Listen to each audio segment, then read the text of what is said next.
Defensive నుంచి offensive రూట్లోకి వచ్చేసింది Saudi Arabia. తాజాగా సౌదీ అరేబియాకి సంబంధించినటువంటి బేస్లో నిన్న అమెరికా సైన్యం మీద దాడి జరిగిందంటే వాస్తవంగా యుద్ధం ప్రారంభానికి ముందే సౌదీ అరేబియా, అరబ్ దేశాలు అమెరికాని తమ దేశంలో నుంచి బేసులు ఖాళీ చేసేయమని చెప్పినాయి.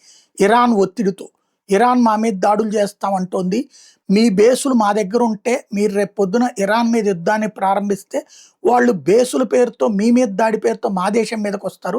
క్రిందసారి 11 రోజుల యుద్ధం సందర్భంలో జరిగింది.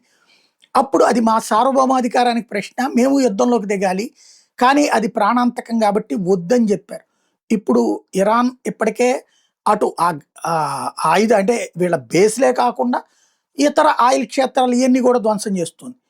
పుట్టి బేసుల మీదనే దాడికి వెళ్ళుంటే గనక ఇరాను ఓకే, కానీ ఎప్పుడైతే ఇతర వాటి మీద కూడా దాడులు చేస్తూ గల్ఫ్ దేశాలను నాశనం చేయాలని ఇరాన్ కుట్ర పన్నుతుందో, ఇక తెరవడకపోతే సర్వనాశనం అయ్యేది సౌదీనే, సౌదీతో పాటు గల్ఫ్ దేశాలు.